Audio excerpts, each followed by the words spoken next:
What I'm going to do today is to, as the name suggests, to give you a very brief introduction about what nanotechnology is all about. Okay, so we have from 9th, 10th, 11th, 12th here, right? So I'm sure all of you have studied basic physics, chemistry, and math. So I'm not going to assume any prerequisite here. So I'm just going to keep it at a level so that hopefully most of you can understand. And I want this to be very informal. I don't want to just keep talking and then not getting a response from the other side. So if there are any questions at any point in time, just raise your hands or shout out or do whatever. Okay, so let this be interactive. I want to hear voices from the other side also. Fine? Anything you don't understand. So I'm going to basically talk about what nanotechnology is all about. But before we actually go into nanotechnology, I think we have to understand a lot of other things. Okay, so directly we say nanotechnology and it can do this, it can do that, it may not make too much sense to you. Okay, so what is nano and what are we trying to make nano? Why are we trying to make things in nano? These are all you need to understand. So to understand that, we should nano basically refers to some dimension. Okay, nanometer basically is 10 power minus 10 meters, which we will talk about. 10 power minus 9, all of you understand, right? 0.00080 zeros followed by a 1, that's 10 power minus 9. Okay, so very small meter. Okay, it's a very small length scale. Okay, so it turns out that when we make materials, any material, okay, I'll come back to that. In that particular dimension, lots of new and interesting things begin to happen. Okay, and oftentimes we can use these interesting things for many applications. So that is the whole interest. So, but before going to that, I should tell you what material is all about. Okay, you have studied physics, chemistry, but you may not have encountered what materials are about. Okay, so I'll tell you what material science is about. I come from the Materials Research Center in IISC, and we look at materials. Okay, we do research on materials, and I'll tell you what materials scientist basically does, and then go on to relate it to nanotechnology. Okay, so what happens when we change? Yes. And next slide, please.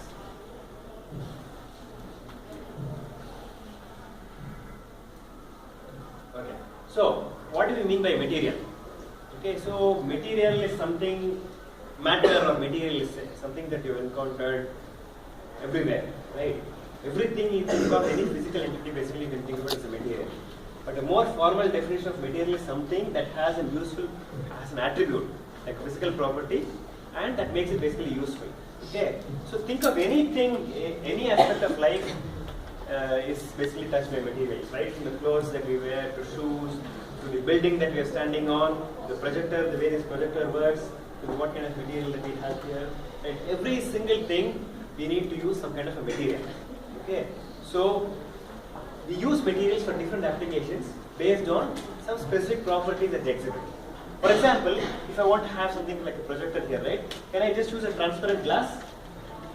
No, we really want something that is opaque, on which you can actually project on.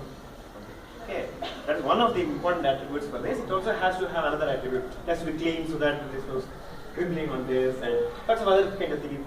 It's uniform color, whatnot. Okay, so for anything, for any property that we choose, we go about choosing a material with some primary property. Property is just physical property, right? It can be hardness, it can be how strong a material is, it can how easily you can bend it, it's how much electricity it can conduct. Any property you can think of, all basic things. Okay, so we choose materials based on the properties. So what is material science? Material science basically is this field that looks at all kinds of materials. It is basically applying physics, chemistry to the study of specific materials. How can we understand properties? How we can actually control them, more importantly. Okay, the bottom line, very important. Anything that you can think of in this physical world is made up of atoms. That all of you know, right? Everything is made up of atoms. Atoms control everything. In fact, a more important part is the constituent of the atom, basically the electrons. The number of electrons, basically, what is it called? The number of electrons in a given element. Atomic number. That basically controls every single property of the element. Okay. Then we put different elements together, we make different compounds, elements, different compounds and things, and then we use them for various things. So you have to have understanding starting from the atomic level. How does an individual atom behave? When we put different atoms together, how will they behave? How is a solid formed? Okay, what are the properties that it will exhibit? So so the material science is all about this, starting right from the atoms, how we can put them together, and then how we can understand what properties we want. Okay. So next slide. Okay. So this is a very common example. I'm sure all of you know what this is. Here we have Coca-Cola in 3 different types of containers that it's usually sold in. So what is the difference between these 3? Glass, plastic and metal. These basically are the 3 broad classes of materials that we can think of. Okay. Just in a Coca-Cola bottle you can study all of material science. Okay. So what are the different properties that we could have? Okay. Glass, of course. See, what is it? What is Coca-Cola? I mean, or any of these soft drinks? It's aerated, right? What does it contain? Dissolved carbon dioxide. So obviously, if you want the fizz to remain for a long time, then what should it have? It should be airtight, whatever that means, right? So you should not allow the air to escape out. So if you store it in this bottle, glass bottle, glass is very good for that from that point of view. It's also very clear, you can see what is inside. It also will not allow the gases to escape out. And therefore, it's a nice thing to have. What is the problem with the glass? It can break. Unfortunately, it can break. If you drop it from a height, it can break, and there could be other thing. It should also have another important property. This is something that you're consuming. Therefore, it should be safe for humans and business, right? It should not allow bacteria to grow and whatnot. That's one thing. Metal is great. Unfortunately, you can make very beautiful designs and all these kinds of colors and everything with the metal. You can cool it also very quickly. See, typically, metals, you drink these cold. So you can keep it in a refrigerator. Metals get colder and hotter much faster. Why is that? Thermal conductivity. Right? They can be heated and cooled very, very fast. And therefore, this you can do all that thing.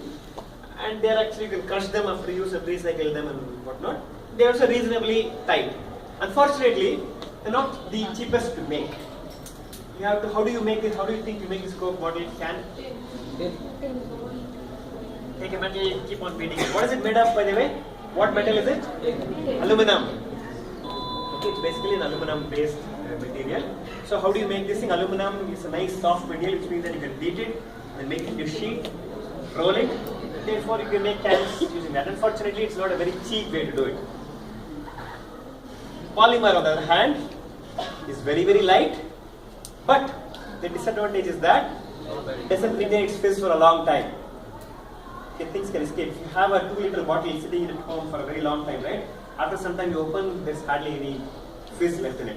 Because the gas, the molecules can slowly diffuse out through. Even though it's thick, it can slowly diffuse out because it's not as tightly packed as in the other 2 cases.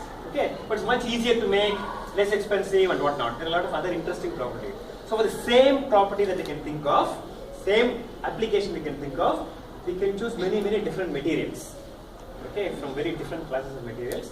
So typically, when choice of a material is based on what primary property that you're interested in. Okay, what primary in this particular property does it contain, and but there are also all sorts of secondary properties that are important. Okay, for example, you want to make an electrical conductor wire. What is the typical electrical wires made up of? Copper. Why do you think you use copper? Good conductor. I'm very glad I'm hearing lots of voices. It's a very good conductor of electricity. Okay, it's very good. Therefore, use it. You can use gold. Gold is even better conductor. Expensive. So obviously, you have to have something else. Gold and silver are great, but you cannot have gold wires and tomorrow you come, it will not be there, right? So we need to have cost also. That coming to economics, how easy, how cheap, how easy it is to make. Okay. Also, other important thing. For example, you leave these wires on the outside. For example, okay, they are exposed to all kinds of weather conditions: heat, cold, rains, moisture, all kinds of things. Therefore, it also should be stable under those conditions. For example, you can use iron wire. For example, nice, so reasonably good conductor, but it will rust. Okay. Therefore, you should. One primary property is electrical conductivity, that you cannot compromise. But apart from that, there are lots of secondary properties that are important on the basis of which you choose a material. Okay, so these are the things to keep in mind. So now, can I have the next slide, please? I'm just going to run through several examples of different material properties and show you where they are used. And then finally, we'll come back to asking the same question: how do we finally go about choosing a material? Okay, these are some typical examples these are by no means exhaustive. Okay, there are many more properties that are useful and important, but these are some of the important properties you can think of. Mechanical properties, strength, toughness, right? Think about your bridges, any structural material, building. All these things have to, you cannot say I have a building, very beautiful building, it's going to last for 2 years. Okay, it's not going to work. These things have to last for a very long time. So it's not only important that you know how strong a material is at this particular instant, but you should also be able to predict how long will it retain, okay, that property. So all these properties of strength, toughness, ductility and all those other things what I've heard of, all these things come under what is called as mechanical properties. I give you examples of what these are. Electrical properties, I already gave an example. Your conductors, electrical conductors, right? For some applications, you require materials which are extremely good conductors. For other applications, you require materials which are very poor conductors. Can you think of an example? You require very... Sorry? Yeah, plastic wood are... Examples are correct, but where do you want bad conductors? For insulating, right? Suppose if you have copper wires just running around, if you don't touch them, you'll be in trouble. So that's why we have this plastic. This is a very good electrical insulator covering that. Okay, so that it protects that and as well as it gives electric shock. So you can think of many different examples of electrical properties of materials. All the appliances that you can never think of, right from your light, fan, everything that works on electricity, right, will require many different classes of electrical properties. Okay. Magnetic properties, where do you use magnetic materials? Apart from fridge magnets, okay, these are fancy and nice, but where do you really use them? Speakers, good example. Where else?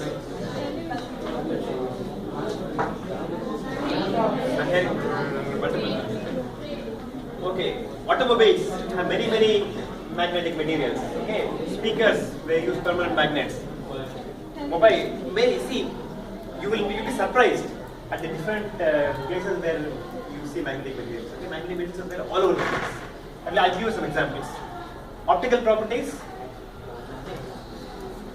Glasses, okay. So you, for example, the glass you are wearing, for example, right?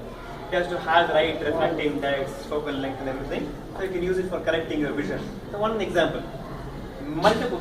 What is the biggest application you think for? Walls. Sorry? It should be opaque. Yeah, things opaque, transparent, absolutely. So that is one important property. But what is the largest? Where do you think is in terms of money? Where is the largest industry in terms of where you use optical materials? All of you watch TV, cable television? No? If you don't watch, it's good. But for those of you who know that it exists, right? How is that related to optical material? Or internet, for example. Internet, for example, right? How is information carried from one point to another? Very long distances. Optical fibers. Okay, so we have optical communication. Very important. Application very careful. Lasers. Where do you use lasers? Okay, laser come. pointers, okay? Come here. Laser guns, okay? Surgery. So many examples. Laser can melt metals just in the instant. Okay, so you can use it to process materials very easily. So anyway, there are lots of thermal properties. Sweater you wear in winter, right? And you wear cotton in summer and woolen in winter. Why is that? Insulating, thermally insulating. Right? You see your cookers and other utensils, right? They have this handle. Very simple everyday application. Why do you have those black colored handles? So that you don't get hot. You can take it right off the stove and then put it outside. Okay, thermal property. Okay, then again, those are simple everyday applications. You can think of many other applications also where the point is materials are used everywhere. You cannot just imagine what are the things you do right from the day, right from the time you get up. cannot think of one example where you don't use material. Okay, so the bottom line is that they're everywhere, and therefore we need to understand about it. Let's start out with mechanical properties. Okay, all these are different examples of mechanical properties. Let us quickly run through what are these. This is a grid, of course. What is this? Construction. Did I hear oil somewhere? Oil wells. Okay. So it has to have, drilling and doing something for oil, right? It is sitting inside some saline water in there, salt water. And what is the problem with salt water? Metals don't like salt water. They corrode. Okay. The environment there is extremely harsh. Therefore, it should not only have strength, it has strength under such very harsh conditions. That's one thing. There's some reinforced material. Think about the poor railway lines. Okay, the abuse it's taking every day. Trains running day in and day out. Right? It has to be really tough. And then right, and when it's not so, then that's when problems happen. But it's one of the beautiful, really, it's called Hatfield steel, by the way. Never mind what the name is. One of the beautiful materials, basically based on iron, it's steel, and then it has the right kind of property so that it can take all these loads for very long time, slightly used for a long time. Roller coaster, it shouldn't break off. It better not break off. Okay, so. These reinforced that used for concrete, airplanes, okay, very low temperatures. See, it may sound like a very trivial thing, okay, just carry load, that's one thing. Even buses carry load, another thing, trains carry load. But these also go to very extreme. The temperature outside in aircraft typically, right? Minus 30, minus 40 degrees are extremely low. Okay, so it has to have, unfortunately what happens, many materials, they become brittle when you reduce the temperature. All of you have seen the movie Titanic? Yes? So what happened to the Titanic? Struck an iceberg. Okay, steel is supposed to be strong. It's supposed to break the iceberg and go through. Unfortunately, what happens at very low temperatures, steel becomes brittle. And therefore, it struck an iceberg and just broke. Okay, so at low temperatures, that's what happens.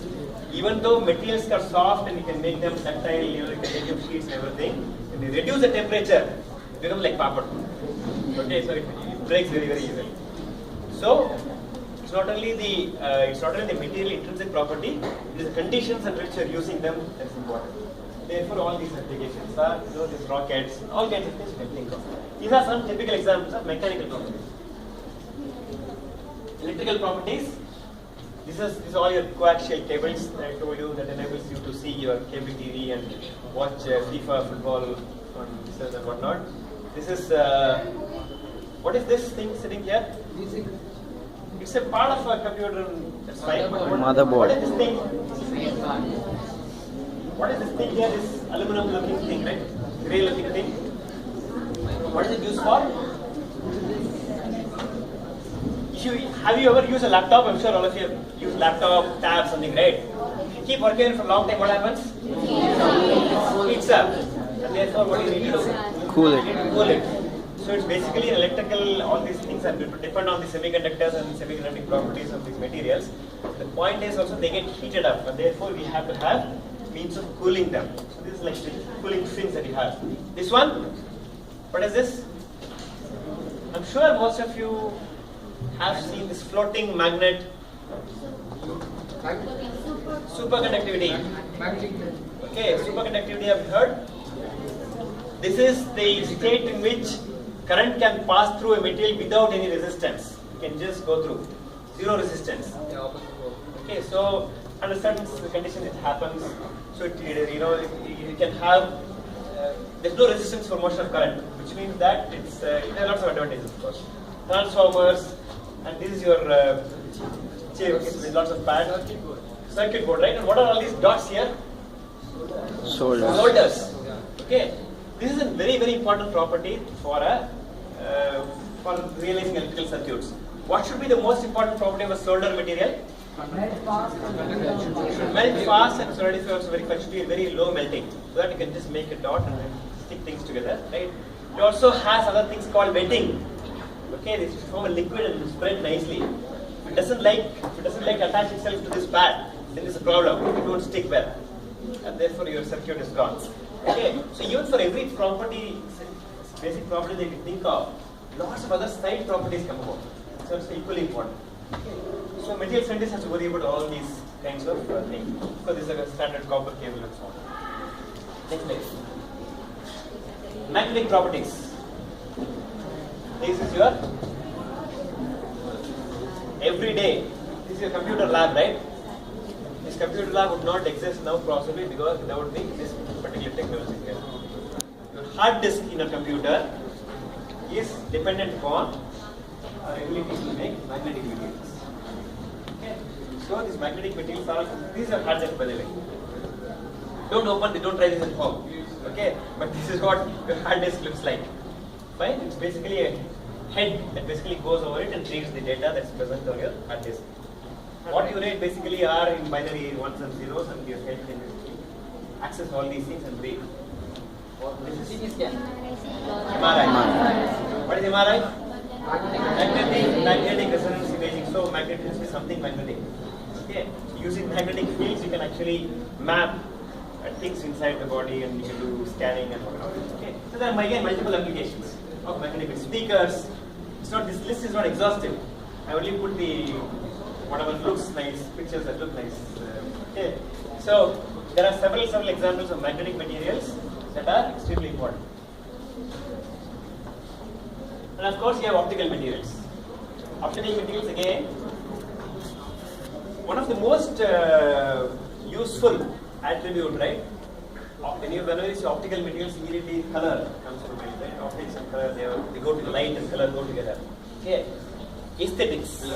What is aesthetics? Beauty. Okay. So all these are old. I come back to this particular. These are old stained glass windows, as they're called. Beautiful, vivid colors. Okay. Those are all possible because of the different optical properties of materials. Okay, I will tell you how those colors come after some time. I told you about your optical fibers. I told you about this called birefringence. I'm sure you must have studied in physics. At least 11th, 12th people, I'm sure you must have heard the term refractive index of birefringence and things like that. This is a blue morpho. This laser is called a blue morpho butterfly. Beautiful color. Okay, and the color comes about because of the structure of the wing of the butterfly. Okay, how it basically reflects light under different directions and so on. It's just that if you're able to make a material, artificial material. So what people have been doing, have been using this ring as a template and make a negative out of that and see whether they can make similar structures with similar beautiful colors and so on. Okay, so nature inspired things that you can think of using this blue morpho butterfly and so on. So again, the list is endless. I'm just giving you only a overview of kinds of properties for materials. Okay. Any questions? No? Yes? So what's coercivity? Okay. Coercivity is how strong a magnet is. You have a permanent magnet, right? Permanent magnet should retain its magnetic property for a long time. Okay, it should not get demagnetized very easily. So what is the field, what is the magnetic field that you would apply to make it non-magnetic? That field should be very large. That field is called coercivity. Higher the coercivity, stronger the magnet is. That is the bottom line. Okay. When you want to measure how good a permanent magnet is, you measure its coercivity. Right. You studied the history since which class are you? Ninth. Okay. So you have studied magnetic materials now. Okay. So probably not. You will probably encounter it later. Okay. Anyway. So now that we have seen different materials, different kinds of properties. So how does a material scientist, or anybody for that matter, go about choosing a material? Okay, and then choosing a material is one thing. How do we make a new material? That is important, right? It's not only enough you can do this. So I want to briefly tell you about this one. So material science basically is a little bit about like cooking, right? So whoever it is that does cooking at home, so what do? They have a basic ingredient. If you want to make pulao, for example, of course you have to have rice. Similarly, if you want to make tea, you want to have iron. That has a primary ingredient. And then you add a little bit of that, cook them together, put them on a flame, mix them, add some flavor, and then you have a dish ready. Similarly, for material scientists, you have, suppose you want to have a material that is very ductile, you want to make it into sheets. What kind of materials will you choose? You want to make a material that you can beat into sheets. Malleable, right? So what kind of material? What class of material? Metals. Okay, metals are typically what are so you typically go to metals. So material scientist has to basically go around and choose different materials based on some. Suppose you want a magnetic material. Okay. Among the all pure elements that are present, there are only 3 ferromagnetic materials. Iron. What else? Iron, cobalt, and nickel. These are the only 3 ferromagnetic materials. So if you want to make a magnetic material, you choose them as the main material, and then you add different things to make some other property. Okay. So when a material scientist goes next like this is the material science kitchen cupboard. When you want to cook, right, you go and look at your kitchen cupboard. What are the things that you want to mix? This is our kitchen cupboard. These are the one and only things that you have access to. All of you have seen this? This is a very, very, very important one. Okay, so whatever you do, you have to understand this particular thing.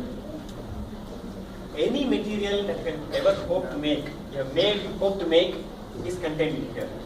This is your periodic table, right? And basically it shows different colors, right? What are the colors based on?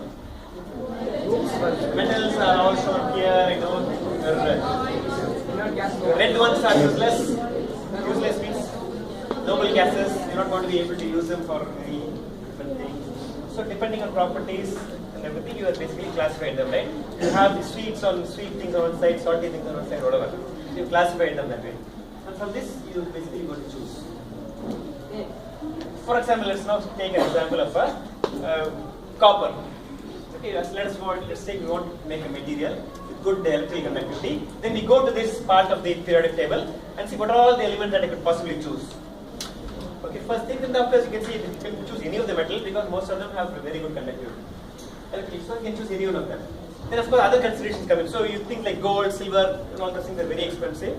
You're not going to do. Some of them are very light and they may not withstand harsh conditions. So okay. So finally you are left only with a handful of things. From that finally you have to make a choice. Which one is better? Okay. One thing. Suppose I say copper. If I am restricted only to copper, then there's no fun in this. Then there's no job for a material scientist. If I say I only have copper, I can use it as a wire. End of story. We can all go home. Okay. But nice thing is that we can change the intrinsic property of copper itself by doing things to copper. What are the different kinds of things that can do to copper to change its property? Make an alloy. Okay, that's one of the most important things. What do you mean by making an alloy? We can add different things to copper. Okay, it turns out copper is soft and therefore you can make a wire. But unfortunately, it's very, very soft and therefore it can snap easily. So we don't want it to be very soft. Therefore, we had to add something else to make it slightly stronger. Okay, so therefore we can add things like whatever. We can have different kinds of elements we can add. But of course, the point is that once you add something to change one property, it will change another property also. Usually. Okay, therefore we have to optimize. We want to have among the best properties, best combination of properties for different things. Okay, so this is where you start from and then mix different things and then go from there. Okay, so let us understand where the properties of materials basically originate from. Okay, so you have to say what is its start? Why does copper behave like copper and not like iron? So obviously the answer is because it is copper. Okay, but what makes it copper is the basic question. I told you the answer already at the beginning. Electrons. The atomic number decides the fate of the element, what it's going to be like. It is everything, controls absolutely everything about the. Okay, so we have to start right from the atoms. What is an atom made up of? Protons and neutrons sitting inside. Simple picture, right? Like a ball inside, and then you have these electrons going around in circles. That's how we visualize it. Slightly more complicated than that, but we'll not worry about that now. Okay. For a start, that's good enough. So this number of electrons that are going around, that is what completely dictates the properties. That's what makes copper copper. Next slide, please. So we will look at what are the different aspects that basically eventually control the properties of the material, and how can we basically control. The first aspect is, I told you, the element itself and the atomic number that gives us its property. Okay. Have you studied different types of bonding? I'm sure at least the 10, 11, 12 must have studied different types of bonds, chemical bonds, ionic bond, covalent bond, metallic bond. Why is copper metallic?